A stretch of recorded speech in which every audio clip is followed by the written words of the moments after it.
ఇప్పుడే country delight యాప్ని download చేసుకోండి. Download the country delight app now.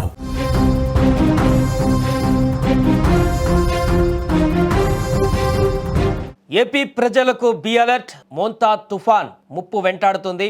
భారీ వర్షాలు కాదు, అతి భారీ వర్షాలు కురిసేటువంటి అవకాశం ఉంది. ఇప్పుడు శ్రీకాకుళం నుంచి నెల్లూరు వరకు ఈ యొక్క ప్రభావం కనిపించనుంది. దయచేసి ఎవరు కూడా బయటకు రావద్దంటూ కూడా విజ్ఞప్తి చేస్తున్నారు అధికారులు. అత్యవసర సమయాలలో మాత్రమే ఇంటి నుంచి కాలు బయట పెట్టండి, లేకపోతే ఇంట్లోనే ఉండండి. అక్కడ ఇక్కడ అని కాదు, అన్ని జిల్లాలలో ఏపీ వ్యాప్తంగా ఈ వర్షాలు పడనున్నాయి. శ్రీకాకుళం, విజయనగరం, పార్వతీపురం, మన్యం, అల్లూరి సీతారామరాజు, విశాఖపట్నం, అనకాపల్లి, తూర్పుగోదావరి, కాకినాడ, డాక్టర్ బిఆర్ అంబేద్కర్ కోనసీమ, పశ్చిమ గోదావరి, ఏలూరు, కృష్ణా, ఎన్టీఆర్, గుంటూరు, పల్నాడు, ప్రకాశం, బాపట్ల జిల్లాలతో పాటుగా యానంలో కూడా భారీ నుంచి అత్యంత భారీ వర్షాలు పడతాయని అంచనా వేస్తున్నారు. నెల్లూరు, తిరుపతి, అన్నమయ్య, వైఎస్ఆర్, కడప, నంద్యాల జిల్లాలలో కూడా భారీ నుంచి అతి భారీ వానలు పడే ఛాన్స్ ఉందంటున్నారు.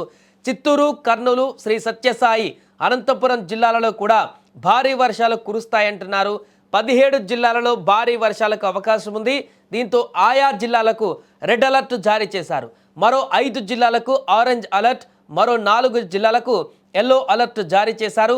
రాబోయే 24 గంటలలో రాష్ట్ర వ్యాప్తంగా ఆకస్మిక వరదలు వచ్చేటువంటి ప్రమాదం కూడా ఉందని హెచ్చరికలు కూడా వచ్చాయి.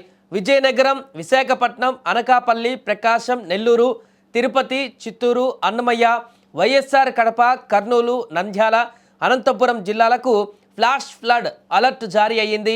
నేడు రేపు 20 సెంటీమీటర్ల కంటే ఎక్కువ వర్షపాతం నమోదయ్యేటువంటి అవకాశం కూడా ఉంది. సో ఎల్లుండి ఉత్తర కోస్తాలో వానలు దంచి కొడతాయని కూడా వాతావరణ శాఖ అంచనా వేస్తుంది. దీంతో తుఫాను ప్రభావంతో భారీ వర్షాలు కురిసేటువంటి ప్రాంతాల ప్రజలను బయటకు రాకపోవడం మంచిదంటూ కూడా చెప్తున్నారు. ఇక మీరు ఇంట్లో ఉంటే తుఫాన్ సంగతిని ప్రభుత్వం చూసుకుంటుందంటున్నారు. కాబట్టి ఈ యొక్క 2-3 రోజుల పాటు ప్రతి ఒక్కరు కూడా ఇంట్లో ఉండి వార్తలు ఫాలో అవుతే సరిపోతుంది.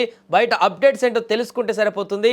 అత్యవసరమైనా కూడా మ్యాక్సిమం బయటికి వెళ్లకుండా ఉండడానికే ప్రయత్నించాలి. ముఖ్యంగా రెడ్ అలర్ట్ ప్రకటించినటువంటి జిల్లాలు ఏదైతే ఉన్నాయో ఆ జిల్లాలలో మరింత ఎక్కువ ప్రభావం ఉండేటువంటి అవకాశం ఉంటుంది. కాబట్టి పూర్తిగా పునరావాస కేంద్రాలను కూడా ఏర్పాటు చేసి ఇప్పటికే ఆ యొక్క తీర ప్రాంతాలలో ఉన్నటువంటి ప్రజలను, ముంపు ప్రాంతాలలో ఉన్నటువంటి ప్రజలందరినీ కూడా ఆ యొక్క పునరావాస కేంద్రాలకు తరలించారు. కాబట్టి మిగతా ప్రాంతాలలో ఉన్నటువంటి వారందరూ కూడా సేఫ్గా ఉండాలంటే బయటికి వెళ్లకుండా కొంత జాగ్రత్తగా వ్యవహరించాలి.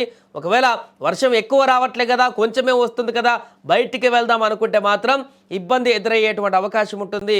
ఎందుకంటే ఫ్లాష్ ఫ్లడ్స్ వచ్చేటువంటి అవకాశం ఉంది, ఫ్లాష్ రైన్స్ వచ్చేటువంటి అవకాశం ఉంది, ఊహించినటువంటి విధంగా సడన్గా వచ్చేటువంటి అవకాశం ఉంటుంది, మెరుపు వేగంతో వానలు దూసుకువచ్చేటువంటి అవకాశం ఉంటుంది తుఫాన్ ఎఫెక్ట్ తోటి. కాబట్టి బయటికి వెళ్ళి సరదాగా బయటికి వెళ్ళేటువంటి ప్రయత్నం చేయకండి.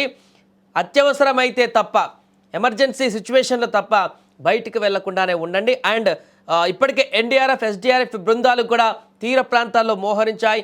ఈ యొక్క తుఫాన్ ఎఫెక్ట్ తోటి ఎక్కడైతే ఎక్కువగా ప్రభావితం అవుతున్నాయో, ఎక్కడైతే ప్రజలకు మరింత ఎక్కువ ఇబ్బందిగా ఉంటుందో అక్కడ ఈ యొక్క 2 బృందాలు కూడా పూర్తి స్థాయిలో వారిని రెస్క్యూ చేయడానికి, లేకుంటే ఆ ప్రాంతాన్ని మరలా అప్పటికప్పుడు పునర్నిర్మించడానికి, ఒకవేళ వరదలు వస్తే దాన్ని మళ్ళీ రీసెట్ చేయడానికి ఈ యొక్క సిబ్బంది అంతా కూడా సిద్ధమైపోయింది.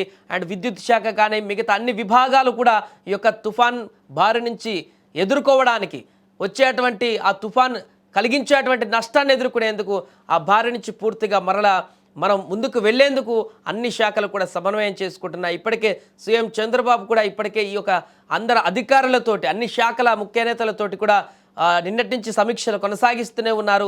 తుఫాన్లు గతంలో వచ్చినటువంటి సందర్భంలో ఎలాంటి పరిణామాలు చోటు చేసుకున్నాయో చూసాం ఆంధ్రప్రదేశ్లో. అలాంటి ప్రభావమే ఈ మోంతా తుఫానుకు ముందంటున్నారు. కాబట్టి దాని యొక్క సిగ్నల్స్ కూడా ఇప్పటికే కనిపిస్తున్నాయి. కాబట్టి భారీ వర్షాలు కూడా కురుస్తున్నాయి. కాబట్టి ఈరోజు సాయంత్రానికి, రేపటికి దాని ప్రభావం మరింత ఎక్కువ అవుతుంది. కాబట్టి పూర్తిగా జాగ్రత్తగా ఉండి ఇంట్లోనే ఉండి దీనికి సంబంధించినటువంటి అప్డేట్స్ తెలుసుకొని వాతావరణ శాఖ చెప్పినటువంటి వివరాల ప్రకారం, ప్రభుత్వం చెప్తున్నటువంటి గైడ్లైన్స్ ప్రకారం ఈ యొక్క 2 రోజుల పాటు కొంత జాగ్రత్తగా ఉంటే ఈ తుఫాన్ అయిపోయిన తర్వాత, ముగిసిన తర్వాత అందరూ హ్యాపీగా ఉండొచ్చు.